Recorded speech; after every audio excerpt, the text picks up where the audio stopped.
E aí galera, tudo bem com vocês? Vamos aí para mais uma edição do 6x1 Responde, que é aquele quadro onde basicamente vocês fazem perguntas e eu as respondo. Inclusive já te convido aqui nos comentários desse vídeo deixar a sua pergunta para que eu responda numa próxima edição. E peço também que você assista esse vídeo até o final, até para não fazer pergunta repetida. Lembrando que o vídeo é feito com o patrocínio do OneFootball, que é o maior aplicativo sobre futebol do planeta com mais de 20 milhões de downloads. Ele é totalmente gratuito, está disponível tanto para Android quanto para iOS e o link para você baixá-lo está aqui na descrição desse vídeo. Começando com a pergunta do Moisés Lemos. Você aceitaria se uma empresa tipo a Red Bull pegasse alguns direitos do Cruzeiro, porém pagar todas as novas dívidas? Moisés, obrigado pela pergunta. Eu achei ela um pouco confusa nesse final aí, mas vou responder de acordo com o que eu entendi. Se eu acharia positivo uma empresa tipo a Red Bull fazer uma parceria com o Cruzeiro, igual eles fizeram com o Bragantino, por exemplo, né? E aí eles pegaram alguns direitos, por exemplo, o nome do time vai mudar, o escudo também vai mudar. Se eu acharia isso positivo? Eu acho realmente que mudanças de escudo, de nome, cores do clube não são algo positivo, tá? Eu acho que o clube deve tentar ao máximo manter a sua tradição e evitar esse tipo de coisa. Agora, a gente não pode esquecer que o futebol se faz com dinheiro e o Cruzeiro ter uma parceria com uma empresa forte, especialmente que pudesse resolver, equacionar as dívidas do clube, seria ótimo. Mas eu sinceramente não gosto da ideia de, vai ser, por exemplo, né? Red Bull Cruzeiro. Sinceramente não é algo que me agrade, eu acho que não é uma boa ideia. Eu entendo que o clube ele pode sim terceirizar parte do que ele faz, ele pode vender a sua imagem, como a gente sabe, né? A camisa do time muitas vezes acaba virando um abadá por inúmeros patrocinadores, mas eu acho que questão de escudo, questão de nome assim, eu acho que você só pode mudar se for uma situação realmente extrema de desespero. Não me parece que o Cruzeiro esteja nesse caso ainda, então eu sou totalmente contra a mudança dessas questões históricas e que fizeram o Cruzeiro ser o que é hoje. O Ronan Bueno pergunta: o Alisson tá indo muito bem no Grêmio, decidindo alguns jogos importantes e melhor, aprendeu a finalizar.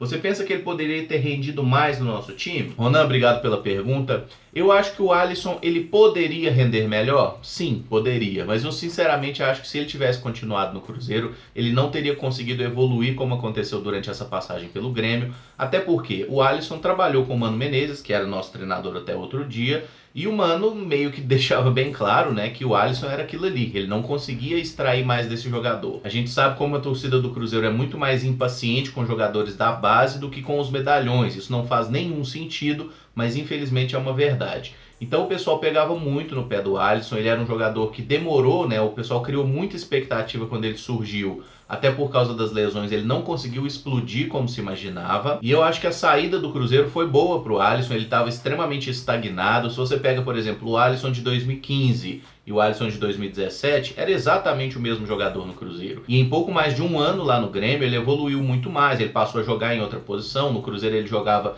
exclusivamente na meia esquerda e quando os técnicos tentavam usar ele centralizado pelo lado direito, o Alisson não fazia nada no jogo, sumia das partidas. Lá no Grêmio o Renato botou ele mais pela direita, ele teve sequência de jogos, começou a render mais. E eu acho que o Alisson era um jogador que estava meio acomodado no Cruzeiro também. Essa mudança foi muito boa para ele, até do ponto de vista psicológico mesmo, o mental dele certamente hoje é mais forte. E eu acho que foi bom para o Grêmio, foi bom para o Alisson, não foi bom para o Cruzeiro porque a negociação foi muito mal conduzida e a gente recebeu um jogador que infelizmente foi uma grande decepção, que é o Edilson, mas é aquele negócio, né? Quando o Edilson veio pro Cruzeiro, a gente já tinha feito ressalvas. O Edilson é um jogador que joga menos da metade dos jogos do time no ano, porque tá sempre suspenso, sempre com problemas físicos, mas naquele momento falava-se do Edilson como se fosse o próprio Cafu. E para fechar com chave de merda nessa situação, o Cruzeiro ainda deu pro Grêmio o Tony Anderson, né? Naquela negociação, um empréstimo com valor irrisório pro Grêmio fazer a compra dele em definitivo. Então foi uma negociação muito melhor pro Grêmio do que pro Cruzeiro, né? E aí o Grêmio tá mais do que certo, tem realmente que tentar fazer bom negócio, o Cruzeiro que foi burro de ceder. Agora eu acho muito positiva a troca para o Alisson, inclusive gosto dele, acho que é um jogador muito profissional, que ele não conseguiu fazer coisa melhor no Cruzeiro, até porque talvez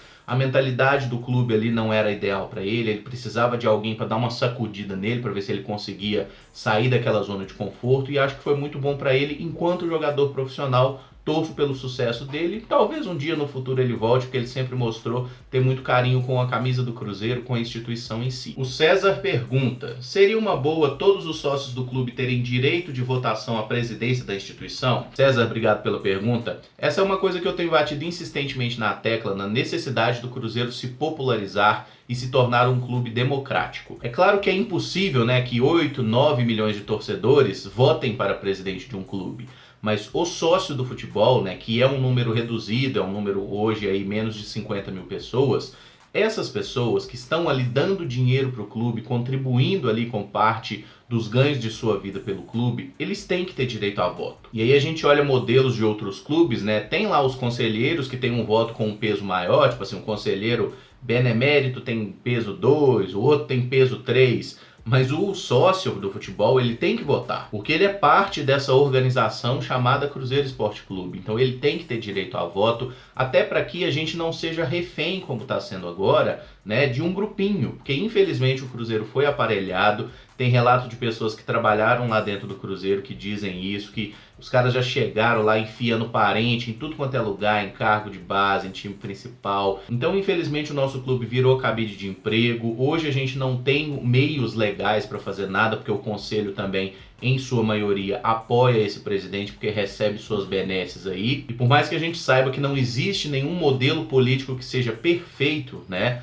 a democracia ainda é o menos pior entre todos eles. E tudo que o Cruzeiro tem hoje não tem nada a ver com democracia, é simplesmente uma governança feita por uma casta, por um grupinho, e é normalmente ali essa coisa de que a própria pessoa escolhe quem vai ser o seu sucessor. Muitas vezes essas pessoas rompem, tem brigas, como aconteceu aí recentemente, tanto com a passada de bastão do Perrella para o Gilvan, que depois eles brigaram, quanto na questão do Gilvan para o Wagner Pires, que também houve uma cisão ali após essa mudança de governo. Então o Cruzeiro realmente é um clube muito mal gerido, muito fechado, né? Eu não chamo de Coreia do Norte à toa, porque a gente não consegue ter acesso a nada. E o que nos resta nesse momento é torcer para que a gente consiga tirar esses caras do poder. Acho que é só a polícia e o Ministério Público que vão conseguir fazer isso, porque infelizmente estamos de mãos e pés atados com relação ao Conselho Deliberativo do clube. Então é torcer para a polícia fazer o seu papel, e aí o Cruzeiro precisa de uma mudança completa, precisa de uma mudança de estatuto, não só nessa questão de voto, mas em diversas outras questões, especialmente nessa forma como os conselheiros são eleitos e no tamanho do poder que eles têm, sabe? O Cruzeiro é um clube grande demais e o Cruzeiro tem muito mais receita hoje do que tinha há 5, a 10, a 15 anos atrás. E mesmo assim, naquela época, a gente conseguia fazer futebol. Por que não consegue fazer agora? O Pedro Felipe pergunta: o que você acha sobre a passagem do Mano pelo Cruzeiro? Acha que foi boa por ter ganhado 4 títulos, 2 Copas do Brasil e 2 Mineiros? Ou acha ruim, sendo que ele implantou no Cruzeiro esse futebol de retranca e isso vai ficar por muito tempo? Pedro, obrigado pela pergunta. Sobre a questão de modelo de jogo, jogar na retranca, jogar ofensivamente, não acho que isso vai ficar por muito tempo, tá? Eu acho que isso pode sim ter certas raízes, ficar entranhado um pouco, mas a partir do momento que a gente mude um pouco o elenco, e o Cruzeiro vai mudar muito o elenco para a próxima temporada, essa coisa se perde, e com qualquer treinador competente, em 2, 3 meses de trabalho, ele consegue mudar a filosofia do time. Agora, com relação à passagem do Mano em si, quando a gente olha apenas os títulos, foi positiva, né? Foram um pouco mais aí de 3 anos e meio, né? Contando as 2 passagens, e ele ganhou 4 títulos, sendo 2 títulos nacionais. Agora vai ficar uma condição para o que o Cruzeiro faz durante esse Campeonato Brasileiro. Por quê? Quem montou esse elenco do Cruzeiro, obviamente além da diretoria, foi o Mano Menezes. Então, se o Cruzeiro consegue se recuperar no campeonato, fazer um bom segundo turno, terminar tranquilo a temporada, longe de qualquer risco de rebaixamento, o Mano Menezes vai ser lembrado como o técnico que ganhou 2 Copas do Brasil. Se porventura o Cruzeiro é rebaixado, e é sim um risco disso acontecer esse ano, o Mano Menezes vai ser lembrado como o cara que ganhou 2 Copas do Brasil e que montou o elenco rebaixado do Cruzeiro. Ah, mas o Mano saiu antes do fim do primeiro turno. Sim, mas foi ele que trouxe esses jogadores, foi ele que montou esse elenco, e a crise toda começou com ele até um dado momento em que o Mano foi lá e pediu o boné. Ele abandonou o barco.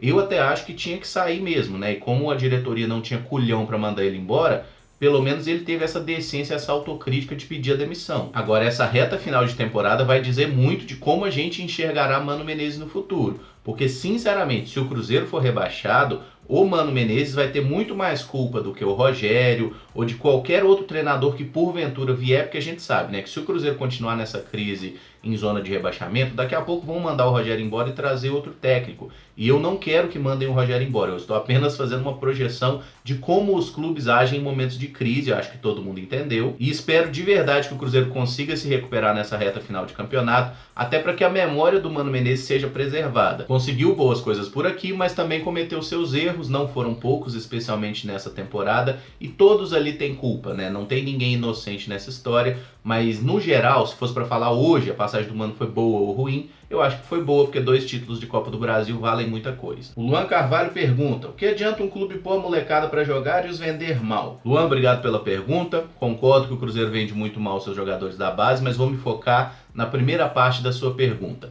Do que adianta botar os garotos para jogar se vai vendê-los mal? Aí a ordem ela é exatamente a inversa, tá? O Cruzeiro vende os jogadores mal porque não os coloca para jogar. Tirando um exemplo completamente fora da curva, que foi Vinícius Júnior no Flamengo, que foi vendido por 45 milhões de euros antes sequer de ter estreado no profissional do time carioca, a maioria dos jovens jogadores que são bem vendidos, eles são bem vendidos porque eles têm oportunidade. Um exemplo, o Antony do São Paulo parece que teve proposta de mais de 20 milhões de euros já nessa janela. O São Paulo recusou, falou que queria 50 milhões de euros. E isso ninguém vai pagar mesmo. Mas por que o Antony teve essa visibilidade? Porque ele jogou. Quantos jogos que ele jogou? Ele deve ter jogado de 10 a 15 partidas ali entre finais de campeonato estadual e início de campeonato brasileiro.